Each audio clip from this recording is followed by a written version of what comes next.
For all my team coins, check out thefootshop.com. Their link is in the description below. And for a discount on your coins, use Nepo at checkout. What's up guys, NepentheZ here, and welcome back to another episode of the best team in FIFA. I do believe this is episode number 3. I thought I'd leave this series for a week or so you guys can get used to some teams and get comfortable with some teams before submitting me the best team in FIFA in your opinion. And today, Jason X123 has sent in this team. He says along with it with a string of tweets, he says, "These are the first players that I managed to pull in packs, some of the best players that I got. I've been playing with this team and I have an absolutely unbelievable record." So, he doesn't actually show the record, he just says he has an unbelievable record. I like the look of the team. I thought let me try it out. Before we get into the team, guys, if you could leave a thumbs up on the video, that would be absolutely awesome. Let's take a look. Bang, here it is. So we have got Courtois in goal, Koscielny and Rojo in defence. We've got Coleman at right back and Clichy at left back, Schürrle at left mid with Ramsey and Fur in midfield.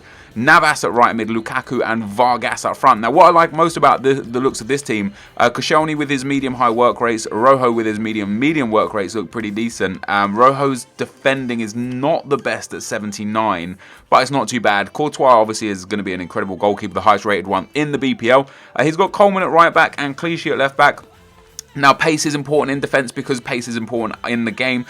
Clichy at 85 pace is nice. Koscielny, Coleman got decent pace as well. What I kind of did and didn't like about the midfielders, I've actually found that high work rates in a midfielder have been very good. For me, Philippe Lahm was very good, and he has high work rates. So Ramsey and Fur both have high work rates. So it's going to be interesting to see how they work together in the centre of the park. Then, of course, we have Navas at right midfield, who's got that blistering pace and good skill moves as well. Schürrle the other side again, with really good pace, good dribbling and shooting, and 4-star skill moves, 4-star weak foot. Then up front we got the pace of Vargas with the 4-star as well. Not great physicals, but hopefully that pace and dribbling will mean that's not very important. And Lukaku, the monster. You guys already know I did a video, already did a best team in FIFA with him in it.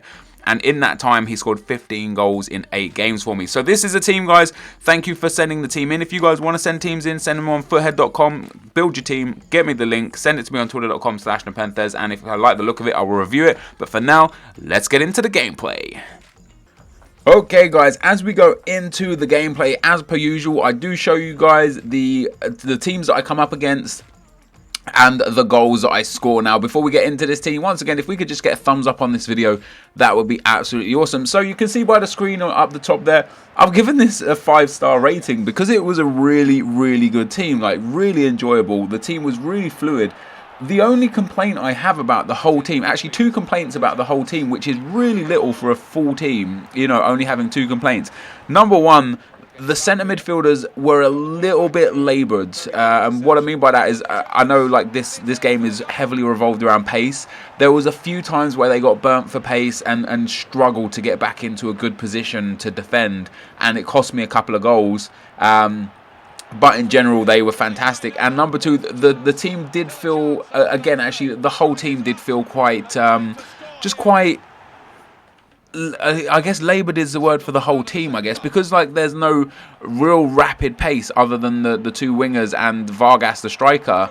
I felt like even the passes and the movement was all a bit slow. Now, I'm used to playing in FIFA 15 with Ronaldo, Messi, Bale, players like this, so when I come and play with players like Coleman and Navas, it's a different feeling. It genuinely, you do notice it, and I think the lack of pace in the whole team wasn't an issue, but just made it feel a bit tough to play with. It made me just have to focus that little bit harder and really pay more attention to make sure I was playing the correct ball, you know, because when you've got Ronaldo, if you play it through and he's a couple yards behind a defender, you know he's at least going to be challenging for that ball because of how fast he is and how good his physicals are. When you play that ball through and you've got Lukaku with 84 pace or Vargas with 86 pace, you don't know that you're going to be challenging for that ball, and it just makes you have to really think a little bit harder about what pass you're playing and stuff. And whilst that's okay, because you know if you got to put the effort in mentally to play FIFA, that shouldn't really be a problem. It just didn't feel as easy playing with the big players, and that's what I actually love most about FIFA this year, is that the higher rated players actually tend to be the best players in the game. This is the first FIFA I've ever felt like that's the case. There are a few exceptions, of course, and there will be exceptions throughout the whole of the FIFA database, but in general, the higher rated players do better. And so I'm playing with, you know, Fur is rated 76, Rojo 79. Coleman 78, Vargas 77. Like, I'm playing with low-rated players in this team, and it does make you work a bit harder. With that being said, I think Lukaku, with his pace, power, and shooting, is an absolute machine. And I showed you guys at the start of the video, he had 15 goals in 8 games. I can't even remember what he finished on, but it's a crazy record. I think he scored like maybe 13 or 15 or 17 goals in the 5 games that I played with in this video. So Lukaku is genuinely an absolute force to be reckoned with in this season's game, this year's game. And I think if you paired him with someone like Aguero or someone like Loic Remy, you would have like the perfect partnership. Now, the reason why I say that over Vargas is because Vargas, as good as he is, and the fact that he's quick is nice, the fact that his dribbling's relatively low compared to some of the strikers in the BPL is a bit of an issue. When you do skill moves or when you try and do the power run, which I do quite often, he sometimes loses the ball or loses control of the ball just because his dribbling isn't quite that good. It's not as good as it should be, and that causes some issues from time to time. But aside from that, like this team is just absolutely phenomenal. You see some of the goals that I score, and a good way to score goals, and I'm going to regret saying this because I know I'm going to end up having it done to me time and time again now. You see so many times in this video, when I get one-on-one with the keeper, sometimes I don't even shoot. I just run straight past the keeper and then tap it in because it's so easy. It's actually AA9 skills that told me to do that. He said, you know, we was playing FIFA one night, and he was like, dude, you can literally just run past the keepers in this. And I was just like, nah, come on, man, you can't just run past the keepers. And he's like, no, just try it. Just run past the keeper. So I did. I just run past the keeper, and lo and behold, the keeper just kind of stands there, and he doesn't dive, but he doesn't not dive. He kind of just moves out of your way, and it's just so easy to score because of that. And it's absolutely awesome. Like, genuinely love the fact that no matter who you've got, and no matter how good their finishing is, you could just run past the keeper and then put it in the back of the net, and it's just quite easy. And I think I do it with Lukaku here.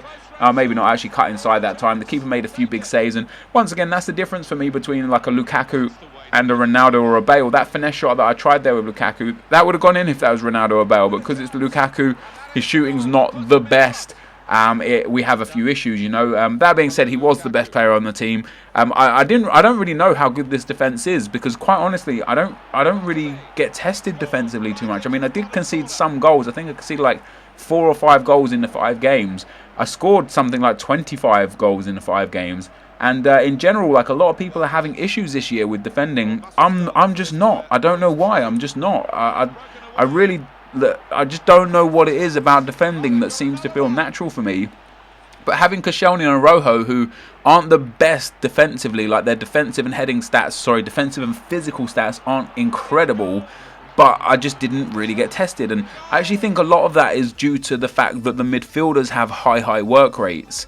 I actually, when I was playing with my super team, I had Philippe Lahm in central midfield position, and he outperformed James Rodriguez, who was my other centre midfielder, over and over and over again. And Lahm has high work rate. So I wonder this year if someone who has high is actually going to be a machine, especially if they have really fast, you know, really good pace, because they'll be able to get up and back a lot. What that does do, though, and I've kind of singled this out as an issue before, is that the fitness of the centre midfielders and the wingers goes down so quick. Like, you used to only lose like 3 or 4 fitness points for a game. Now you lose like 6 or 7 for the centre midfielders, sometimes 8 or 9. Like, you can go down to 90 or 91 fitness after one game, and I think that's because the high has them labouring back and forth. And with Ramsey and Fur, they were decent. Like I said, at times they proved problematic because they're not quite as fast. But if you have like someone like Lahm, who's got good pace, I don't even know how fast he is off the top of my head, but he's got good pace, good defensive abilities, good passing. He's an absolute maniac in midfielder. So you guys should look out when you're picking your centre midfielders to pick someone that does have high work rates, or maybe a medium high work rates, just to get the best out of the midfielder that they are. I felt like the midfield did really good for me this time around. Ramsey and Fur both scored a fair few goals. You'll see here Lukaku finished with 28 in 13 from 15 in 8. So sorry, 12 in 8. So he scored 16 goals there. or 15 goals or something like that, which is absolutely crazy. But anyway, guys, this team is absolutely awesome. I don't know the value of it because the prices are all up in the air right now in FIFA. It's a bit of a crazy time with the market trying to settle down. But if you guys have got the coins to build a team like this or this exact team, I highly recommend it. I won all 5 games out of 5. It was a fantastic team, and thank you to the guy that sent it in. But this, guys, is going to be the end of the video. So thank you for watching. Hopefully you enjoyed it. Leave a like, rate, and comment, and subscribe to my channel if you haven't already. But for now, guys, I'm out. Peace.